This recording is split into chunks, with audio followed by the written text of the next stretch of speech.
Rebonsoir chers téléspectateurs, Soir d'Info, la suite, on va parler football ce soir puisque vous le savez, le tirage au sort de la CAN 2023 a eu lieu à Abidjan, ça vient de terminer et pour conserver son titre continental, le Sénégal devra montrer du caractère et c'est le moins que l'on puisse dire dans un groupe C ultra relevé. Les Lions dans le chapeau 1 ont hérité du groupe du Cameroun, de la Guinée et de la Gambie. Un classique et deux derbies dans le groupe C donc, et pour en parler, qui d'autre que la mémoire du sport sénégalais, le doyen Abdoulaye Diaw que nous accueillons avec un immense plaisir. Bonsoir doyen. Bonsoir Chérif Diop. On est très heureux de vous accueillir pour parler. Tout le plaisir est pour moi. Avec plaisir. Tout le plaisir est pour moi. Est-ce qu'on peut dire que le Sénégal est dans le groupe de feu ce soir? Quand j'entends groupe de feu, souvent je me suis dit, mais celui-là n'a regardé que son groupe. Oui, c'est vrai. S'il jette un coup d'œil sur les autres, oui, il se rend compte que c'est un tirage bien ordonné et, comme on dit, bien dirigé. Ne pas mettre, comme on dit, tous ses œufs dans le même panier. Il y a 6 poules de 4 équipes. Et dans l'approche, vous avez remarqué que dans chaque poule, Chérif, il y a 2 équipes qui ont la faveur des pronostics. Oui. Et il y a 2 autres qui peuvent jouer les troubles faits.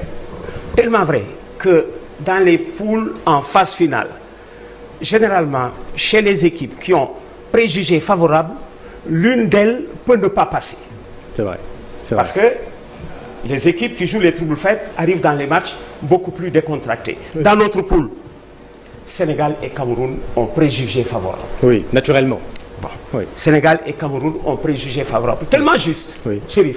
Dans cette poule, dans notre poule, si vous regardez dans les autres groupes, généralement les équipes qui arrivent en tête ont été, ou dans le passé, championnes d'Afrique, ou dans un passé récent, championnes d'Afrique. Dans notre poule, Sénégal et Cameroun ont été champions d'Afrique. Oui. Guinée et Gambie ne sont pas encore champions d'Afrique. Voilà qui me fait dire qu'il y a 2 équipes qui ont toujours préjugés favorables et 2 autres en devenir et qui peuvent jouer les troubles faits. Parce que la Gambie est en train de s'affirmer. Absolument. Ce n'est pas pour rien que les footballeurs gambiens viennent de se qualifier à 3 CAN d'affilée. Une première fois, on peut dire que c'est un exploit. Une deuxième fois, on dit attention. S'il fait ça une deuxième fois, c'est parce qu'il y a de la valeur. Une troisième fois, on a fini d'affirmer ça. C'est parce qu'il y a du boulot derrière. Exactement. Des pays émergents comme la Gambie et la Mauritanie qui confirment leur progrès. Et pour revenir à ce poète qui dit, tenez-vous bien, comme il n'y a plus de petits pays, il n'y a plus de petits pays de football. Et surtout que ce sera le groupe des derbies de l'Afrique de l'Ouest. Exactement. Le Cameroun mis à part, notre groupe reçoit à une coupe amicale Cabral. C'est ça. C'est ça. Quelqu'un disait, mais si vous avez remarqué, la dernière CAN, c'était presque la coupe amicale Cabral. Quel est le pays de l'Afrique de l'Ouest qui n'était pas à la dernière CAN? Presque, il y avait toutes les équipes. Presque tout le monde. Parce que généralement, les pays qui ne prenaient pas part à une phase finale de Coupe d'Afrique, c'était ou Gambie, ou Mauritanie, ou Cap-Vert. Et finalement, tous se sont qualifiés. Et aujourd'hui, on voit ces équipes qui montent en puissance. Cap-Vert, Guinée, la Gambie que vous venez de citer. En Afrique de l'Ouest, je cherchais, c'est la Sierra Leone et peut-être le Libéria qui ne se sont pas qualifiés. Sierra Leone et Libéria. Sinon, l'Afrique de l'Ouest est encore bien présente, ce qui me fait dire que c'est encore une coupe Amilcar Cabral avec des équipes qui viennent des autres centres d'intérêt pour finalement équilibrer les groupes de A à F. C'est vraiment un tirage bien fait. Ce n'est pas pour rien qu'en Afrique et dans le monde, on l'appelle le tirage dirigé. Alors, on va parler des autres groupes. Rappelons le nôtre, le groupe du Sénégal, est composé du Cameroun, on l'a dit, de la Guinée et de la Gambie. Ce qui me vient à l'esprit, c'est le match de lundi contre le Cameroun. Est-ce encore important ou bien doit-on encore jouer ce match? Merci d'avoir posé cette question. Chérif, c'est parce que vous venez d'une famille où la culture footballistique est très présente. Les téléspectateurs ne le savent pas. Moi, je sais que votre père fut arbitre de football. Tout à fait. Mieux, votre père fut ancien footballeur à Saint-Louis. Absolument. Il a joué au Tropical de Patifal Dieye. Tout à fait. À Saint-Louis. Vous avez dans votre famille un frère qui s'appelle Pathé. Absolument, Pathé. Oui. C'est Pathé Faldier qui est son parent. Tout à fait. Et qui a joué dans la même équipe que votre papa. Oui. À ceux-là qui se posent la question, son père fut le maire de Sam Notaire et ancien arbitre de football, Ibrahim Diop, qui a aussi joué au Tropical de Saint-Louis du Sud. Nous avons partagé le même maillot. C'est un Saint-Louisien. Si vous posez cette question, c'est parce que vous appartenez à une famille très sportive. Merci. Sénégal-Cameroun était programmé en amical, disent les autres, mais moi je l'appelle préparation. Oui, il n'y a plus de matchs amicaux. C'est ça. Il y avait matchs amicaux à l'époque quand Mali et Guinée jouent à Bamako, l'arbitre est malien. Oui. Quand Mali et Guinée jouent à Conakry, l'arbitre est guinéen. Quand Sénégal reçoit la Côte d'Ivoire en amical à Dakar, ce sont des Sénégalais qui officient. Si c'est à Abidjan, ce sont des Ivoiriens. Mais maintenant, on l'appelle match de préparation. Parce que tout est surveillé et noté et ça va compter. Oui, dans le classement FIFA. Exactement. Oui. Voilà pourquoi maintenant, on y met des arbitres neutres. Tout à fait. Alors, Sénégal-Cameroun devait jouer lundi à Lens. C'est ça. En match de préparation. Voilà que dès ce soir, à 3 jours ou 4 jours du match, le tirage les oppose. Est-ce opportun de maintenir ce Sénégal-Cameroun de lundi prochain? Alors qu'est-ce qu'on fait? On le joue ou pas? J'ai vu. Oui. Si moi j'ai choisi, on ne joue plus. Ah bon? Pourquoi? Parce que le match devient un peu trop important pour les deux équipes. Donc ça devient plus... Il peut y avoir des blessés. Oui. Un Sénégalais peut blesser un Camerounais pour lui verrouiller la porte du prochain Sénégal-Cameroun en phase finale de Coupe d'Afrique. Oui, parce que la CAN c'est bientôt. C'est bientôt. C'est bientôt. Ouais. C'est bientôt et les blessés courent des risques de ne pas revenir. Oui, c'est du 13 janvier au 11 février 2024. J'ai vu une situation du genre. Des équipes ou des fédérations qui se concertent pour tendre vers un match de préparation. Le tirage les oppose et les fédérations annulent le match. Oui. Parce que ce n'est plus un match de préparation, ça devient important pour les deux fédérations. Est-ce que le Sénégal et le Cameroun ont suffisamment de temps pour trouver un autre sparring partenaire? Je peux l'appeler maintenant sparring partenaire. Oui. Parce que maintenant, si moi je choisis pour le Sénégal-Cameroun de lundi prochain à Lens, c'est non. État annulé. Pour vous, c'est non. Oui. Donc, on va parler des autres groupes, mais encore une fois, restons sur celui du Sénégal. Et maintenant qu'on a nos adversaires, comment préparer cette CAN? Exactement. Parce que la CAN a commencé dès après le tirage. Dès ce soir, tout à fait. Dès après le tirage. Vous savez qui vous avez comme adversaire. Ça vous pousse à choisir vos adversaires de préparation, des footballs qui vont ressembler à ceux et du Cameroun, et de la Guinée, et de la Gambie. Oui. Et même le lieu du stage. Maintenant, pour tendre vers une bien meilleure compétition, une bien meilleure phase finale, j'en vois qui vous disent nous allons directement dans le pays. S'il faut faire 1 mois en Côte d'Ivoire, nous allons faire 1 mois en Côte d'Ivoire. Et tous ne seront pas à Abidjan, parce que les poules sont domiciliées à Bouaké, Korogo, Yamoussoukro et San Pedro. Ce que le tirage n'a pas dit tout à l'heure, peut-être ça va venir après, puisque tout de suite après le tirage, je vous ai donné en studio. Tout à fait. Alors, dans quelle ville va jouer le Sénégal? Oui, ça on ne le sait pas encore. Voilà. Oui. Alors c'est à partir de ce moment que vous choisissez le lieu du stage, et pour se rapprocher exactement du bien meilleur résultat, autant faire ce stage là où vous allez jouer les matchs de poule. Oui. Et essayer de trouver des sparring partenaires, voire des clubs de la localité ou des clubs qui habitent dans les environs. Oui. Parce que dès après le tirage, les dirigeants sénégalais vont attendre pour savoir où ils vont jouer. Il y a San Pedro, il y a Yamoussoukro, il y a Korogo et Bouaké. Abidjan, il y a 2 stades. Abidjan, Alassane Ouattara et Houphouët-Boigny. Alors, à partir de ce moment, pour les hôtels, pour les terrains d'entraînement, et comme la colonie sénégalaise est assez bien représentée en Côte d'Ivoire, des équipes comme la Guinée, le Mali et le Sénégal ne seront pas dépaysés. Absolument. Elles seront presque... Il y a plus d'2 millions de Sénégalais qui vivent en Côte d'Ivoire. Elles seront presque... Vous verrez des Sénégalais qui vont suivre la CAN à partir de Dakar et voyager, aller en Côte d'Ivoire le jour du match du Sénégal, comme on le faisait à Bamako. Parce que le Mali avait organisé la Coupe d'Afrique la plus longue. Il se passait 5 jours entre 2 matchs. Les gens avaient le temps de revenir à Dakar et de repartir. Alors maintenant que la CAN commence pour les Sénégalais, ils vont voir dans quelle ville la poule est domiciliée. Le Cameroun, la Guinée et la Gambie ne sont pas d'illustres inconnus. Oui. Et maintenant, la préparation peut bien commencer dans le bon sens. Alors, Abdoulaye Diaw, rappelons que la Côte d'Ivoire a déjà accueilli la compétition en 1984. Oui. Elle a gagné la Coupe d'Afrique chez nous, à Dakar. Elle va rendre la monnaie de la pièce. En 1992. J'y pensais. Justement, j'en viens à cette question. Franchement, est-ce que ce sera une mini-revanche pour nous, les Sénégalais, d'aller décrocher cette deuxième étoile à Abidjan? J'ai envie de dire aux Ivoiriens, retournez la Teranga. Vous êtes venus gagner chez nous votre première Coupe d'Afrique. Oui, oui. Et à l'époque, c'est le président Houphouët-Boigny l'a savouré. Oui. Et bien savouré. Vous savez pourquoi, Chérif? Oui. Vous savez pourquoi? Alors je le dis, Sénégal, Cameroun, Guinée, Gambie. Absolument. Il reste à trouver maintenant la ville qui va accueillir la poule. C'est ça. Vous savez, Chérif, pourquoi le président Houphouët-Boigny l'avait savouré? Oui. Dakar était la capitale de l'Afrique occidentale française. Dakar a accueilli toutes les finales de Coupe d'AOF, à l'exception de celle de 48 qui s'était jouée à Abidjan. Oui. Et en 1954, quand l'US Gorée battait la SEC d'Abidjan, Gorée, quand Gorée battait la SEC d'Abidjan en finale de Coupe d'AOF à Dakar, ici, au Parc des Sports, là où il y a la BHS, vous savez qui était chef de la délégation ivoirienne? Non. Houphouët-Boigny. Lui-même. Lui-même, à l'époque député. Oui.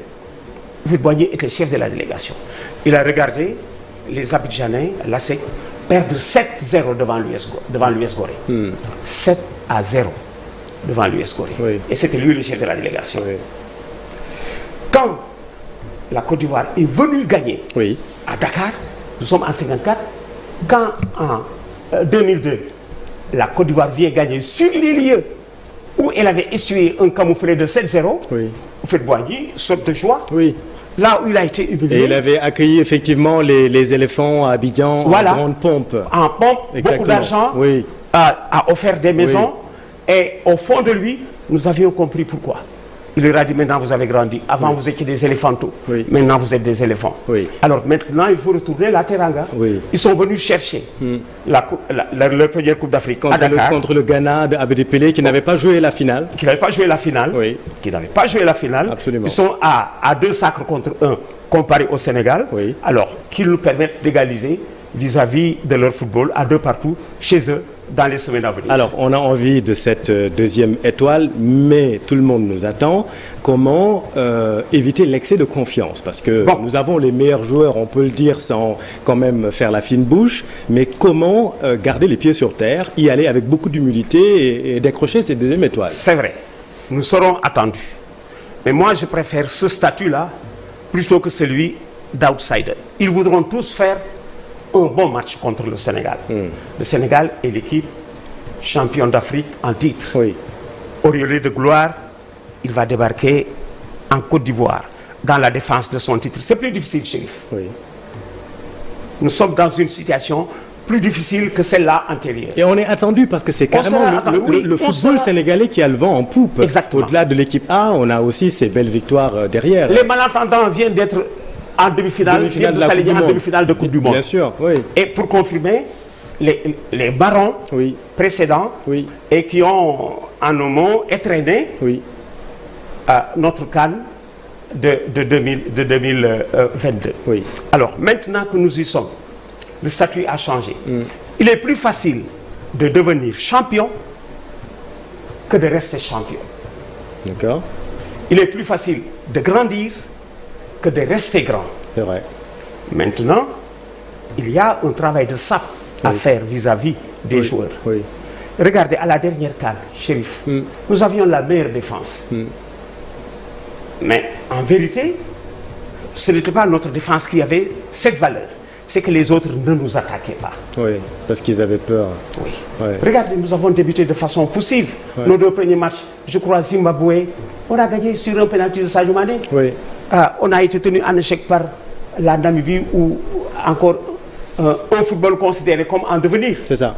Nous sommes partis de là-bas pour gagner la Coupe d'Afrique. C'est que toutes les équipes qui ont rencontré le Sénégal sont restées arc-boutées Exactement. Ils ont mis le bus, comme on dit. Exactement. Comme on dit, on a attaqué tout le temps des équipes avec un bloc, dit-on, bas. Mais maintenant, ça peut changer.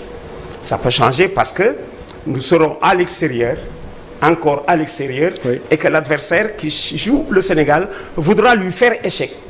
C'est à ce moment que ça peut être bon. Voilà peut-être pourquoi, pour le Sénégal, il est plus facile de jouer les grandes équipes que les équipes moyennes. Une équipe comme le Cameroun, fière d'elle, elle avance.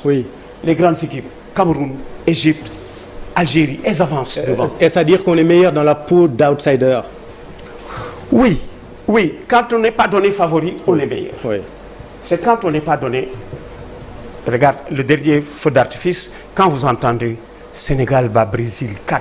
Oui, c'est extraordinaire. 1-0, ça peut passer. Quand on vous dit Sénégal bat Brésil 1-0, vous pouvez lire dans le score le match auquel vous avez eu droit. Les Sénégalais ont marqué, ils ont verrouillé. C'est ça. Mais on a marqué 4 buts. Absolument. Au Brésil. Ce n'est pas une attitude frileuse ou défensive. Et c'était une bonne équipe du Brésil. Hein, c'était l'autre jour, quand Marquinhos a rencontré Mory Diaw en championnat de France, j'ai lu dans le sourire de Marquinhos, comme pour dire, voilà le gardien avec qui nous avions perdu contre le Sénégal. C'est ça. Parce que c'est Mory qui avait joué. Mais le statut du Sénégal a changé. Aliou Cissé est grand compétiteur et le discours va passer par là, tout comme ceux qui sont autour de l'équipe. Il y a les Elage, il y a les Fadiga, il y a Tony Silva, parce que le statut a maintenant changé. On leur a dit, vous avez voulu être grand, vous êtes devenu grand, mais plus difficile, c'est de rester grand. C'est de rester grand, c'est le plus difficile, c'est ça le défi. Bon, rester grand, c'est respecter tout le monde. Respecter tout le monde. Oubliez la Coupe d'Afrique que nous avons gagnée. Il faut l'oublier. Et jouer, conjuguer tout le temps au présent, les matchs les uns après les autres. Il y a aussi l'ordre des rencontres. Absolument. Parce que dès demain, nous aurons l'ordre des rencontres. Qui rencontrer en premier, qui rencontrer en second ou en dernier. Et ça, ce sera déterminant parce qu'il faudra bien entamer cette compétition. Exactement. Partout, Chérif, on marche au moral. Les équipes marchent au moral. Dans un tournoi comme celui-là, quand vous gagnez le premier match, ça vous a servi à préparer le second. Surtout si vous avez un adversaire peut-être qui n'a pas gagné et qui doit entrer dans le rang en cherchant à gagner son deuxième match. Si vous avez même un adversaire qui a déjà gagné, qui peut, comme on dit, prétendre prendre un point au Sénégal, tu en verras qui diront, après avoir gagné mon premier match, au moment de jouer le Sénégal, si je prends un point, c'est bon. C'est bon, oui, parce que c'est le Sénégal. Exactement. Alors, le doyen Abdoulaye Diaw, on va parler des autres groupes très rapidement. Donc pour vous, rappelons-le, pour vous, le match contre le Cameroun qui doit avoir lundi prochain, pour vous c'est non, on ne doit pas jouer ce match. Si j'ai un choix à faire pour le football sénégalais, même les Camerounais n'en veulent pas. N'en veulent plus. Les Camerounais doivent penser comme nous. Si vous prenez la radio au Cameroun ou la télévision camerounaise, ils vous diront Sénégal-Cameroun maintenant, en amical à Lens, est annulé. Ou au pire, on envoie les coiffeurs, comme ça, au moins c'est fait. Chérif, c'est vraiment un nom, un terme que je n'aime pas. Ah bon? Oui. J'entends souvent coiffeur ou cireur. Ceux qui cirent le banc. Non, Chérif, c'est pas bon, parce que vous avez un groupe de 26 joueurs. Tous sont susceptibles de jouer à tout moment. À tout moment, oui, absolument. C'est un groupe. Mais quand tu appelles les uns coiffeurs et les titulaires, c'est comme s'ils étaient des faire-valoir. C'est vrai, c'est méprisant. Voilà. Oui. Alors, on va parler, on va bannir ce terme de notre vocable, comme on dit. On va parler des deux autres groupes. Donc, rappelons qu'il y en a 6. On vient de parler de celui du Sénégal que vous maîtrisez, que vous connaissez. Donc, on va parler du groupe A. Qui accueille donc la Côte d'Ivoire, pays hôte, Nigeria, Guinée équatoriale et Guinée-Bissau. Tiens, on aura encore une fois un derby de l'Afrique de l'Ouest. De l'Afrique de l'Ouest. De l'Afrique de l'Ouest. Bon, cette poule-là est composée à 90% d'équipes de l'Afrique de l'Ouest. Côte d'Ivoire, Nigeria, absolument. Et Guinée-Bissau. La Guinée-Bissau en devenir. Qui confirme la Guinée-Bissau et qui ne sera pas non plus dépaysée en Côte d'Ivoire. Ce que je vous disais, dans chaque poule, vous avez deux équipes qui ont préjugé favorable. Dans cette poule A, c'est Côte d'Ivoire et Nigeria. Mais attention à ne pas marcher sur un tremblement de terre, ces deux équipes devraient passer. Mais attention, Guinée équatoriale, Guinée-Bissau, ce ne sera pas une récréation pour le Nigeria et la Côte d'Ivoire. Oui. Déjà, c'est un groupe assez difficile. Oui. On passe au groupe B, Égypte, Ghana, Cap-Vert, Mozambique, un peu plus relevé, on va dire. Ça revient. Oui. Oui, presque dans chaque groupe, vous y trouvez 2 champions d'Afrique. Oui. Côte d'Ivoire, Nigeria, anciennement champion d'Afrique. Là aussi, Égypte, Ghana, oui. Groupe B. Oui. Le Cap-Vert qui confirme. Oui. Depuis quelques années, les gens ont oublié qu'il y a quelques années, le Cap-Vert est allé éliminer le Cameroun au Cameroun. C'est vrai, c'est vrai. Le Cap-Vert est allé battre le Cameroun 3-2 au Cameroun. À la surprise générale, oui. Et depuis, ils sont là, ils sont réguliers.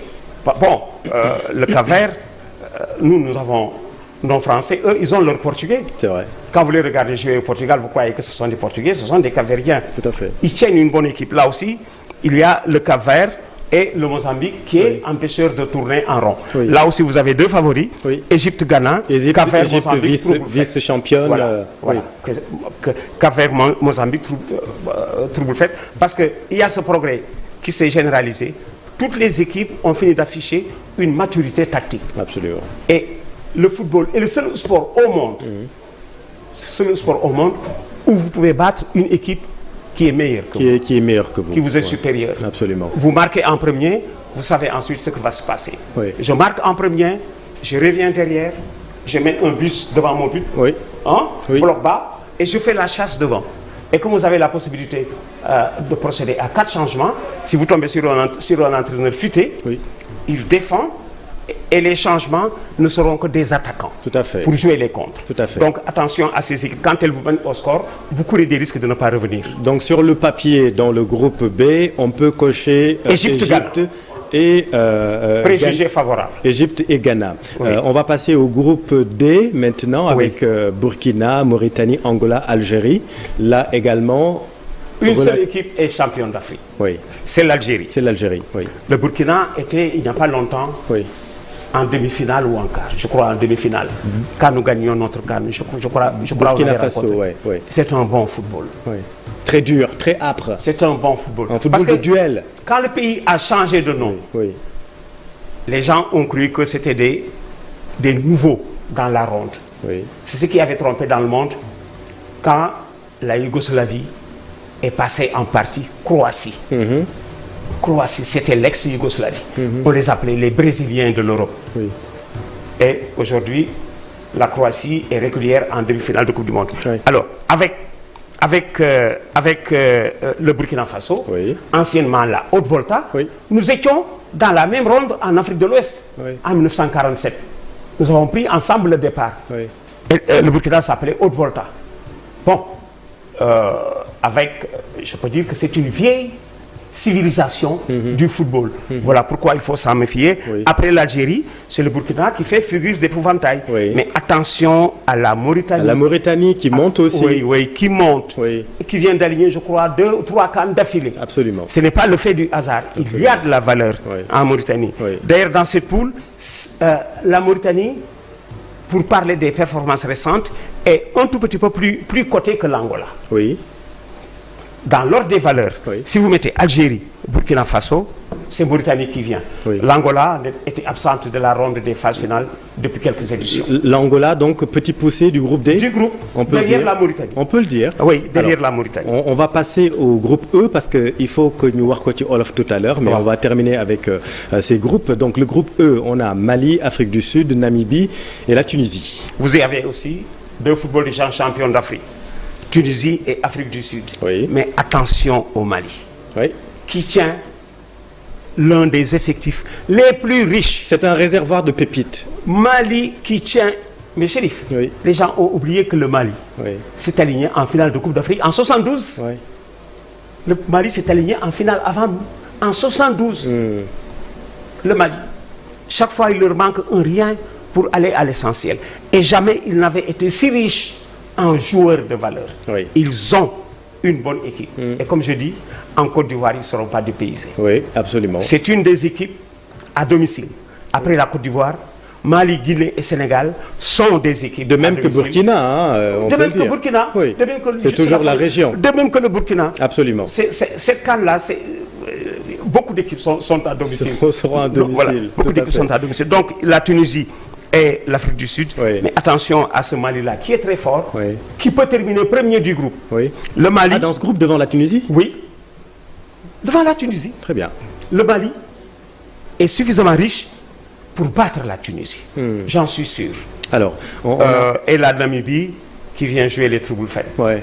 La Namibie, Oui. dans ce groupe. La dans ce Namibie groupe. en embuscade. Oui. Alors, on termine avec le groupe F où on retrouve Congo, RDC, la Zambie, championne d'Afrique également, Tanzanie et le Maroc qui Demi-finaliste de la Coupe du Monde. demi-finaliste de la Coupe du Monde, là aussi. Alors, à ceux qui disent, attention Maroc, Oui. le Maroc rentre de la Coupe du Monde. Mais où était le Maroc avant la Coupe du Monde? Bonne question. Le Maroc a fait la CAN Oui. que nous avons gagnée. Oui. Est-ce que le Maroc était en quart de finale? Je ne suis pas sûr. Je ne suis pas sûr, ouais, aussi. Je ne suis pas sûr. Oui. Bon, la flambée est venue de 2 bons résultats. Les joueurs marchant au moral, ça pousse. Aujourd'hui, ils sont l'équipe la plus haut perchée dans le concert mondial. Oui. Sénégal, Cameroun, Ghana, quart de finale de Coupe du Monde. Maroc était en demi-finale de Coupe du Monde. De la Coupe du Monde, ouais. Alors, c'est peut-être la plus grande fleur africaine qui va se retrouver dans cette Coupe d'Afrique des Nations. Oui. Mais les compétitions ne sont pas les mêmes. Oui. Chérif, j'ai dit à quelqu'un, l'équipe championne du monde Oui. en titre, c'est l'Argentine. Oui. Ne gagnerait pas la CAN en Côte d'Ivoire? Ah, ça va être chaud, hein, parce que Non. c'est un autre environnement. Exactement. Ouais, c'est un autre L'Argentine, environnement. championne du monde, Oui. ne gagnerait pas la CAN. Mais il n'empêche, est-ce que le Maroc quand même reste parmi les favoris? Oui, bien sûr. Oui. Parce que tu tiens compte d'abord de sa valeur intrinsèque. La valeur est là. Qu'est-ce que le groupe va valoir dans une phase finale de Coupe d'Afrique? Les joueurs vivent en Europe où la température est clémente. Oui. En Côte d'Ivoire, vous êtes entre 30 et 32 degrés. Oui. Il y en a qui ne tiennent pas. Oui. Vous courez des risques de vous retrouver avec la température, avec un groupe hétéroclite. Oui. Parce qu'il y a des joueurs qui ne récupèrent pas vite. Oui. Quand les matchs s'enchaînent, et finalement, vous n'avez plus de groupe, sinon c'est un groupe hétéroclite. Oui. On ne sait jamais comment. Ça va ressembler à un tournoi KO. Il va faire chaud, la récupération est lente. La CAN va se jouer en février comment va dire, faire du 13 janvier au 11 février. Il fera chaud, il faut s'y préparer. Oui, oui. Et ça, c'est un élément important. Absolument. Ce qui me fait dire, généralement, ce sont les Européens ou les Sud-Américains qui gagnent les Coupes du Monde. Ouais. Si ces mêmes équipes se retrouvent en phase finale de Coupe d'Afrique des Nations, elles ne gagnent pas la Coupe du Monde. Oui, à 40 degrés à Dakar. Heureusement que la CAN est aujourd'hui la 3e compétition mondiale après la Coupe du Monde et l'Euro. Et ce sont les télévisions qui le disent. Tout à fait. Les télévisions qui vendent le spectacle, Oui. qui disent que la CAN maintenant est passée devant la Coupe d'Amérique du Sud, Oui. où il y a l'Argentine. Oui, et parce le qu'on Brésil. a beaucoup plus de stars et Voilà. ça aussi, ça fait vendre. Voilà. Et les télévisions vendent mieux Oui. pendant la CAN que pendant l'Amérique du Sud. Voilà, avec le doyen Abdoulaye Diaw, nous venons de faire le tour d'horizon des 6 groupes.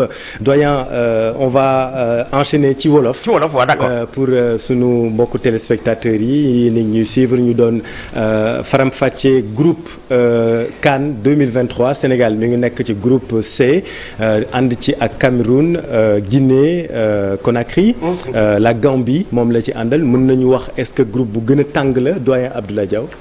waaw xam nga Chérif, le tirage est tellement bien fait que su may dégg ñu naan chez groupe yi gën a tàng. Oui. léeg-léeg tàngaay bi feneen lay jógee.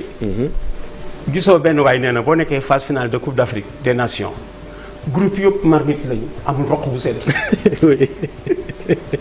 nee na groupe yëpp cin la. Oui. am benn roq seddul. Oui. yëpp ay tàng. alors ñun le tirage est tellement bien fait, Chérif. que groupe bi ci nekk daa ci gis ñaari équipe yoo xam ne soo ko xoolee da nga naan yii ñaar ñoo war a génn. C'est vrai.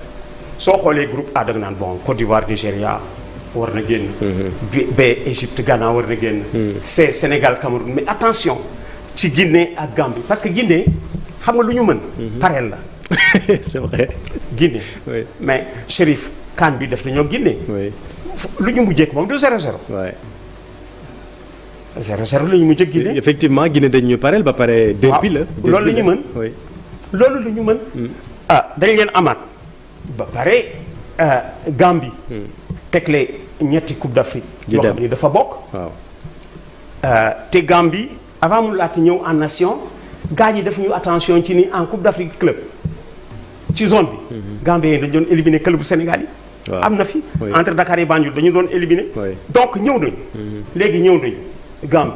Et pour la mémoire de Biri Biri, Biri Biri est un des premiers Africains à être professionnel en Espagne. Biri soo ko xoolee moo doon seen Sadio Mané les années 50 début 60. Gambien. waaw Oui. Gambien. Oui. Mamadou Ndiaye Biri Biri. alors pour le Sénégal bi dana metti. mais tout à l'heure bi ñuy tiré xam nga Sénégal la mujj génn. waaw bi ñuy tiré parce que dañu doore ci suuf Gambie génn Guinée Conakry génn. Cameroun génn ñëw maa ngi naan yàlla bu Sénégal ñëw. Sénégal génn. maa ngi naan yàlla bu Sénégal ñëw ci groupe C bi. Oui. parce que bu ñëwee ñu waroon jouer Cameroun match amical. lundi.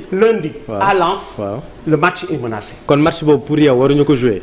Pour man en bon compétiteur. oui.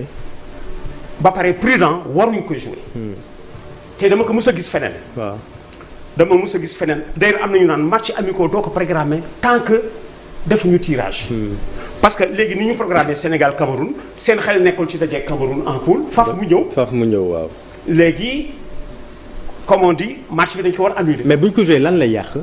léegi ñu koy joué regarde au coup d'envoi de Sénégal Cameroun ci match préparation bi à Lens benn Cameroun lay ruminer nii ñii en poule bu ñu leen di amee. waaw. Sadio Mané moo ñuy poser problème. Ouais. damay indi terme bañ daan wax avant. doomu arbitre la. waaw. xam nga léegi la 12e homme am. bu njëkk amuloon 12e homme Chérif. remplacement mi ngi door en 70.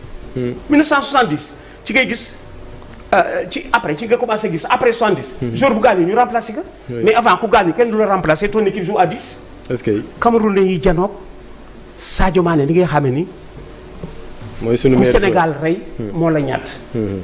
ku Sénégal rey Sadio Mané moo la ñatt. oui. benn waay bu vicié ni Sadio Mané bi doo leen xam nga terme bi lan la woon. démonté leen ko waay. déedéet waay. démonté bi xam nga mooy lan.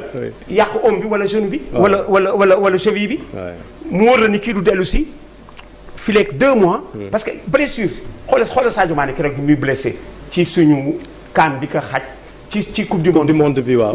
bi mu blessé Bayern. waaw bi mu blessé diggéen ku ne ni kii dana toog ay mois. doo ko weddi dëgg la dellu siwul alors Sénégal Cameroun mën nga ci gis ku am ay intention wu gaay pour préparer le prochain Sénégal Cameroun bi nga xamee ni du amical du préparation mais officiel. c'est loolu dans les deux côtés hein. comme voilà. Sénégalais dans tamit les deux côtés léegi Cameroun aussi mën nañ ni mais Kalidou Koulibaly gaañekat la te mën na gaañ Vincent Aboubacar oui. bul yem ci ñooñu mën na général ci groupe bi. kon prudence mooy lan nañu annuler match bi. bañ ko waaw. donc surtout léegi match amical amatul yëpp préparation. yëpp ay match de préparation la. et dans la préparation il y en a qui cherchent à gagner. oui. une place. oui. mooy indi muy am intensité. donc man su ma dee dirigeant sénégalais. Sénégal Cameroun bi dama koy annuler. d'ailleurs suñ ko dee joué sax daa gis ñuy téye seen tànk. waaw. autant annuler ko. moo gën léeg-léeg daa gis match amicaux yu nga xam ni les entraîneurs se parlent. ba pare wax ak joueurs yi daal di ni amul contact. ok. Chérif am na match yu mel noonu. kii seetaan du ci xam dara. oui. entraîneurs yi ñoo naan c'est du joueur Aliou Cissé qui dit à son groupe et gars yi amul contact. faut lever le pied. waaw amul contact. boo ñëwee ba 50 centimètres ci adversaire bi doo taxaw. ok mu taxaw. ok. y a des matchs qui se jouent comme ça. waaw parce que dañuy éviter les risques. de blessure. voilà. oui donc groupe bi mënuñu wax ni moo gën a saf ci groupe yëpp. gis nga c'est parce que suñu bopp lañ fa gis. oui. tout à l'heure ci tirage bi maa ngi nekk ci régie bi Nigéria moom mujj ñëw. waaw ci groupe A bi maa ngi dégg ci régie bi ku naan hey Sadio xam nga Sadio Mané ki oui. maa ngi gis par exemple Sadio Mané bu jox Côte d'Ivoire Nigéria de. oui. jox na ko Nigéria. waaw groupe A. Nigéria Côte d'Ivoire Guinée équatoriale ak Guinée Bissau. Côte d'Ivoire bu dee sédd boppam du jël Nigéria. waaw Nigéria de moom. Côte d'Ivoire bu dee tout comme Nigéria. bu dee sédd boppam du jël Côte d'Ivoire à Abidjan. alors ñoom ñaar ñëpp bëgguñu woon daje faf ñu daje. oui. am nañu préjugé favorable. oui. am ci nag Guinée équatoriale ak Guinée Bissau. oui. ordre rencontre yi mën na ko defar. oui. ordre yi rencontre yi mën na nekk en sorte que Nigéria Côte d'Ivoire bu ñuy daje. kenn du ragal defet. donc ñu dafay arranger les deux parties. groupe boobu mën nañu wax ni objectivement Côte d'Ivoire ak Nigéria. favori. Côte d'Ivoire ak Nigéria. sans ñi ci des nag. oui. Guinée équatoriale ak Guinée parce que Guinée Équatoriale gisoo seen caay-caay. ci ñoom la Sadio Mané gaañu woon gaañu bu metti ba. yaa koy fàttaliku. ban match suñu kaan. am nañu Guinée Équatoriale 2-0 ci la Sadio Mané gaañu ba ñu def ni dootul dellu si. Guinée tuuti wuñu. am nañu ay espagnol yu jëloon nationalité. waaw Équateur ci leen. ci contre ñoom la Sadio Mané gaañu woon. te nag loolu caay-caay boobu ñu ngi ko génne bi mu leen wóoree ni perte nañu. comme pour dire du ma dem mais yow doo dem. lu xëpp ci kaan yi. voilà du ma dem mais yow doo dem xëpp ci cere ji suuf. attention parce que ñi bu ñu la teelee mënee au score. nga léegi amatul équipe bu lay mënee au score nga dellu si facilement. voilà. beneen groupe mooy groupe B Égypte Ghana Cap-Vert ak Mozambique. gis nga Égypte foofu tamit aussi dafa nuru yeneen groupe yi. Égypte Ghana. ñoo fi gagné Coupe d'Afrique ñoo fi dem Coupe du Monde. Cap-Vert ak Mozambique Cap-Vert dañu jekk. mën nañu lu nekk. Cap-Vert ñi ngi boy mën nañu lu nekk Mozambique moo xaw nekk tuuti en retrait mën def trouble fait mais gis nga Cap-Vert bi ci Ghana ak Égypte yëpp mën na ci am dara. ci Ghana parce que ñoom ñi ngi màgg bi ñu gisee ci at yi weesu. exactement parce que dañu am ay professionnels feneen. ñu ngi màgg di ñëw ils sont au parfum. des nouvelles techniques ak yooyu ñu ngi dans le wagon. Cap-Vert attention du football bu tuuti. groupe Sénégal wax nañ ko. Guinée Gambie dafay metti comme Gambie Sénégal dafay metti comme Sénégal Guinée tamit yooyu yëpp ay derby la. sans parler du classique Cameroun Sénégal. Groupe D Burkina Mauritanie Angola ak Algérie Burkina dañu mën a dóor daal. Burkina. pourtant mën nañu football. football déséquilibre la ñuy mën nañu football. Burkina léeg-léeg nag dóor dàll bi yëpp moo di bu fekkee ne wóor na leen ne mënatuñu contrôler adversaire. d'ailleurs amuñu ay malabar. soo gisee seen joueurs yi ay félin la ñu. ay taille moyenne félin c'est rare nga gis. mais ci duel yi ils sont très durs. waaw loolu yëpp dañ ko programmé. te xam nga du football bu tuuti. parce que ñoom dañu may rappeler Croatie ci benn côté. appellation tour bi. dafay tax nit ñi yaakaar ni ay dalbees lañu. ku judduwul avant les indépendances mën nga bañ a xam ni Burkina Faso moo doon Haute-Volta. ñu nag ñoom ñoo doorandoo woon en Naoyof en 1947. Haute-Volta ñoom Racing de Porto-Novo et de Ouagadougou xam nañ leen. donc civilisation ancienne la loolu moo indi ba léegi nga leen di gis ñuy football bu jekk. alors fii aussi ci diggante bi Burkina Faso Algérie. préjugé favorable parce que soo xoolee en phase finale de Coupe d'Afrique ñooy gën di sore. Burkina Faso était en demi-finale. Algérie moo gagné CAN bi précédé bu Sénégal. Mauritanie mu ngi ñëw. Mauritanie mi ngi ñëw. valeur la buy émerger. et léegi ci classement pour te dire que Mauritanie dañu liggéey. ci classement léegi par ordre de performance. la Mauritanie ces 10 dernières années. et peut-être même 20. va passer devant l'Angola. Donc, parce que gisoo Mauritanie dafa tegle ay CAN di qualifié. alors que Angola dafa dellu si. Angola dafa mel ne que ku nekkoon deuxième division yéegaat. ñëwaat groupe E bi nag Mali moo nekk foofu Afrique du Sud Namibie ak Tunisie Mali mu nekk tamit benn réservoir de pépites bu am solo. Mali ci effectif yi gën a riche ci la. ci équipe yi gën a baax équipe bu Mali bi ci la. moom it dama nii gis nga ndox li ñu waraan ndox du bàyyi yoonam. les gens oublient qu'en 72 Mali dañu final Coupe d'Afrique en club gagné nañ ko. le Real de Bamako bu ñoom Fanta Madi Keita Fanta Madi Diallo. gagné nañu ak Salif Keita mi fi jógee bërki démb. gagné nañu loolu Mali gis nga génération 63 di nga daan dégg. Mali la jeexee on a pris 4-0 là-bas. en 65 4-0. fa la génération ba jeexale. génération 63 bu Sénégal. waaw pour te dire que je me souviens d'ailleurs ba ñu fay dellu. Alassane Ndiaye Alou suñu papa reporter. moo def intérim comme sélectionneur. dem gagné ji fa 2-0 ca la Salif Keita gis Matar Niang ni gis naa ku ma dàq football. nee na bis boobu di sax ñu perdre sax dafa doon seetaan Matar Niang. pour te dire en 65. pour te dire que Mali moom it civilisation ci football la. bu yàgg. ku la ni final na 72.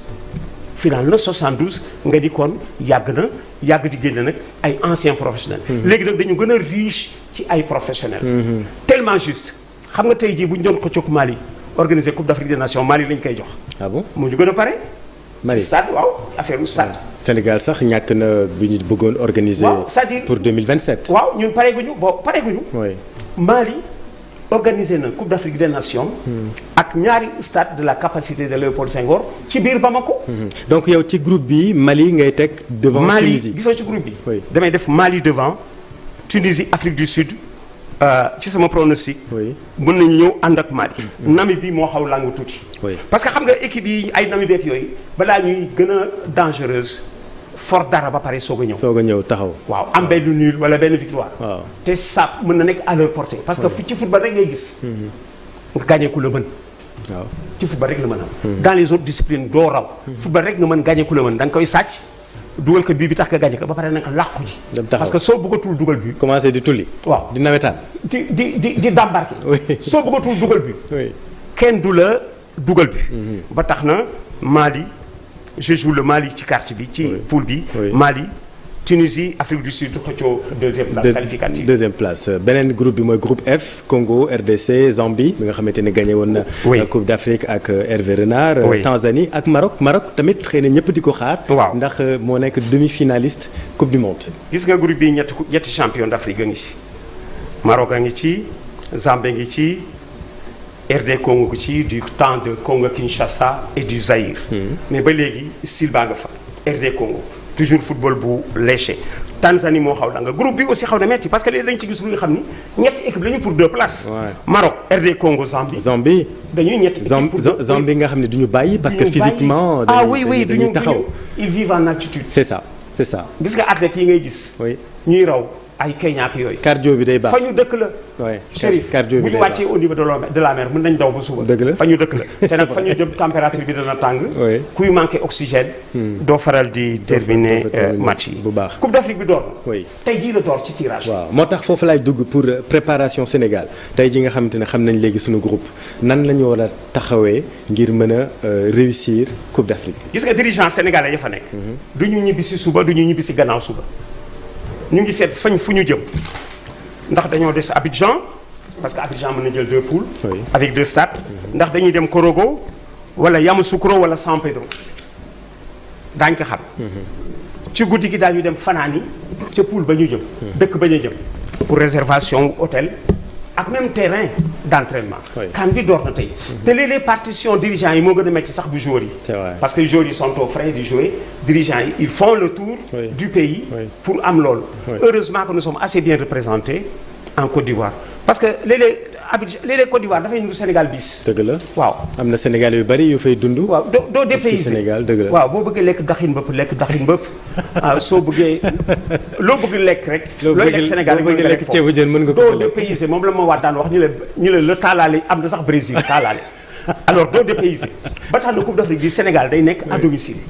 léegi nag ci fa ñu jëm ci entre les villes dirigeants yi ñu nga foofu di seet loolu ci ville ba ñu jëm. ci stade yi ngay dem loué ji pour entraînement.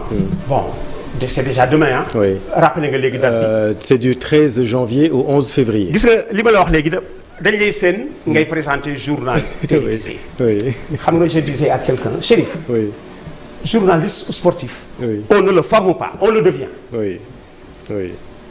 daan nga def sport à RFM. c'est vrai. daan nga def sport à RFM. dëgg la. je dis war na ko mën def parce que papaam arbitre football la. muy ànd ak papaam di arbitrer. football na au tropical de Saint-Louis bu ñoom Pathé Fall Dieye.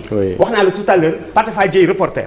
wax naa la tout à l'heure am nga frère bu tudd Pathé Diop Pathé Fall Dieye reporter moo di turandoom. sa papa bokk na ak moom benn mayu équipe tropicale de Saint-Louis. dëgg la. Ibrahima Diop mu ñëw fii di arbitrer. nekkoon fi maire Sam Notaire. tout à fait. waaw keroog ci dëj ba fa laa yendu. dëgg la keroog bi mu làqoo fa laa yendu. ba gis sama turandoo grand bi Pathé. su ma lay gis ngay poser question yu nga xamee ni du question au journaliste. question au footballeur la. parce que journaliste sportif on le devient. amul benn centre de formation bu ñoo formé. journaliste sportif. question yi ngay poser nag. c'est peut-être parce que c'est le photo Guédiawaye wala Pikine. Guédiawaye la dëkk. mais xam nga lu may waaj a wax. après Guédiawaye après sa papa bi nga xamee ni. ci moom nga amee culture du football. mais Guédiawaye est en passe d'être. un club pour ministre des sports. c'est vrai. le nouveau ministre des sports. Guédiawaye li ngay bëgg niru. Lat Diop noyau. pour joxe ministre des sports. tout à fait. Daouda Faye. ministre des sports. Malick Gakou ministre des sports. tey Lat Diop. oui yow boo bëggee nekk ministre des sports jëlal Guédiawaye comme président. non non je suis bien là où je suis alors mais pour ñëwaat ci Sénégal tamit dañuy xaar xam nañu ñun dañu am jour yu baax. waaw ñëpp ñu ngi ñuy xaar ñun ñooy champion d'Afrique fële ca Côte d'Ivoire ban taxawaay la ñu war a mën a demee pour quand même parce que il faut ñu humble pour tamit amaat suñu deuxième étoile. parce que c'est important. soo yegsee ñëpp ni champion baa ngi nii. oui mën nga ci tirer profit parce que déjà ñi ngi la ragal gars yi ragal nañ mën nga ci tirer profit mais doo ko yenu da nga leen di bàyyi ñuy traité loolu yow ngay jouer comme un chiffonnier ngay jouer parce que léegi équipe bi màgg na màgg moo gën a yomb des di mag léeg-léeg waa ji dafa ni màgg du yow da ngay toog rek say yeel yi di gudd ak say tànk mag nag c'est dans la tête mag xel la bët du gis xel mooy gis te boo demee ba nekk mag da ngay gis li la mën fakkatal ak li la mën daaneel da ngay jouer ak loolu mais Aliou Cissé compétiteur la te dafa humble tellement juste que Aliou Cissé anti-star gis nga tey jii boo doon organiser un match entre les Lions et entraîneur yi Aliou Cissé day dem défenseur pour marquer Sadio Mané dafay ñëw rek ni Sadio Mané doo dugal genre style boobu la te boobu loolu lay def ci ay joueur am loolu la ciy def dem nañu ba ban coupe du monde wala coupe d'Afrique la ñu xeex ci vestiaire yi Aliou Cissé ak benn star ci équipe bi parce que kooku dafa nekk di toilette di defar lu ko xam mu ne ko fii arrêter sa toilette yi nañuy sérieux waaw fii xeex la xeex bon loolu dana leen ko inculquer parce que équipe day nungu entraîneur am suñu joué fàtte li ñu gagné di mel na que kuy wutaat dana nekk tournoi bu nga xamee ni war nañu mën def honneur à leur titre de champion d'Afrique c'est vrai que jafe na léegi nga jóge ci compétition gagné waat ko c'est de plus en plus difficile dans le monde c'est arrivé 2 fois Brésil a teg la ñaari coupe du monde gagné ko waaw métti loolu 58 62 loolu métti na te nag sunu frère ivoirien yi xanaa dinañ ñu bàyyi comme que ñoom ñëw nañ fi 92 gagné ñun bu ñu ñëwee foofu xanaa dinañu may ñu gagné. su ma demee ni leen da ngeen di fay bor bi. oui Sénégal 92. fii lañ ko gagné. à Dakar tir au but contre Ghana. oui. Président Houphouët-Boigny daf ko fekk feebar Abidjan mais dafa wér. oui. après résultat. Côte d'Ivoire pas Ghana au tir au but dafa wér. dëgg la moo leen accueillir leen génne xaalis bu bare. maye ay kër Chérif xam nga lu tax. oui. Sénégal dafay dominer Afrique occidentale française ñu ñoo doon capitale. 1954 ASEC d'Abidjan bi ngay dégg. daf fi final si Coupe d'Afrique. coupe d'AOF de football. ASEC d'Abidjan. Gorée dugal ko juróom-ñaari but ci dara. xam nga réception bi fan la woon Repos Mandel gis nga Repos Mandel fii. waaw Repos Mandel fii bu nekk ci Malick Sy. oui. réception bi foofu la woon. ci guddi gi après match bi. Gorée dugal leen juróom-ñaari but xam nga ko doon chef de délégation wu Côte d'Ivoire. Houphouët-Boigny président booba député la nous sommes en 54. ñun ñëpp français lañu demaguñu indépendance. booba français lañu. xam nga loolu moo indi nous sommes à 16 CAN ci participation. ci 33. keroog bi ñu ko gagné 33e édition bi. on est venu de faire 16 CAN. c'est parce que français la ñu woon mënuñu woon ñëw ci CAN bi. dëgg la on était français on était sélectionnable pour l'équipe de France. pour l'équipe de France waay. président Houphouët-Boigny indi ASEC on est français Gorée door leen 7. waaw Gorée bu njëkk ba. waaw. ca déwén sa. réveil de Saint-Louis jàpp Africa door ko 4-1. ba ca topp Saint-Louisien jàpp Stella d'Abidjan door ko 6-0. 6-7 4 rek la fi Côte d'Ivoire daan jël. Houphouët-Boigny moo leen daan indi. waxtu wii ñibbi day nelaw ci avion bi di atterrir rek di yéema. président Houphouët-Boigny ndax dóor yu métti. c'est celui-là qui deviendra président. moo tax keroog ba ñu ko gagné. daf ko feetu dafa fecc. ba pare nag. may ay oto may xaalis may ay kër. ñu leen bu njëkk bi c'était des éléphantaux maintenant vous êtes des éléphants. waaw ñoom it nag affaire bi pression la. bi ñu koy gagné en 84. chez eux. Chérif xam nga ñaata équipe la woon. kaan yu njëkk yi 8. bi ñu koy organisé ñoom en 1984. 8 équipes lañ. 2 poules de 4. ñun bi ñu dem nous sommes en 84. édition ba ca topp au Caire. y avait encore 8 équipes. 2 poules de 4. ña nga ca Côte d'Ivoire éliminé ñu 1-0. avec Youssouf Fofana Traoré Ben Badi ñu daal di ñibbisi on prend un bus et on rentre à la maison. alors ñun contentieux bi bare na. contentieux bi bare na u fi def leen daan wax bu leen complexé avec les Sénégalais seen dëkk bu rafet boobu ngeen gis defuñ ko fa. tubaab yee ko fa def. tuez votre complexe face aux Sénégalais. la fa nekk mu nekk capitale de l'AOF. Sénégalais yi defuñ ko fa tubaab yee ko fa def. waaw léegi soo ko xoolee tendance bi. xaw na renversé wu. inverse mais tout à fait. Côte d'Ivoire c'est le premier pays buy jaar cacao dans le monde. première économie de l'UEMOA. orange bi ci drapeau bi sax ak cacao la. non. orange bi ci drapeau bi. kon mi ngi noonu ñun Côte d'Ivoire duñ fa dépaysé duñ fa nekk gan. duñ fa du tout nekk gan. waaw te dañu def lépp pour gagner deuxième étoile bi. voilà deuxième étoile ñoom ñu ngi 2 étoiles contre 1 moom laa leen di wax léegi vous rendez la monnaie de la pièce. Votre première coupe d'Afrique. C'était au Sénégal. Notre deuxième coupe d'Afrique. Nous la voulons en Côte d'Ivoire. doyen Abdoulaye Diaw damay jeexal ak yow ni nga jeexalee booy recevoir lan nga bëggoon wax te laajuma la ko. li ma bëggoon wax moo di lan mooy nekk place su télévision bi ci CAN bi. lan mooy nekk place su télévision bi ci CAN bi. parce que lu ci am importance la. xam nga Sénégal yi dañoo nekk Côte d'Ivoire di xam li fi xew. waaw te soo ko dee topp pas à pas Sénégalais yi dañuy xam bu baax lu presse bi wax tey ci ñoom. dëgg la waaw lu presse bi wax tey ci ñoom te li ci jekk moo di def ay navette entre Dakar et Abidjan. C'est possible pendant 7 cas. Nous avons encore quelques semaines pour y arriver. te vraiment bu ñu nekkee lu observateurs yi wax ni TFM c'est la première télévision au Sénégal. La télévision la plus regardée aux États-Unis. À l'étranger tout simplement. Surtout aux États-Unis. Parce que xam nga décalage horaire bi dafa tax ba Sénégal yi nekk États-Unis bu ñu wàccee ba ñibbisi ñoom bu ñu commencé nekk ci bëccëg fii guddi na. dëgg la te ñooñu ñu dajeeg programme bu leen neex ci TFM. gëm naa ni ils s'attendent monts et merveilles de nos programmes. pendant cette 34e Coupe d'Afrique des Nations. et très attendu en Côte d'Ivoire. jërëjëf doyen Abdoulaye am nañu mbégte ànd ak yow ci waxtaan wi mu nekkoon doyen Abdoulaye Diaw jërëjëf yéen itam téléspectateurs yu TFM programme yi di wéy ñu fanaan jàmm.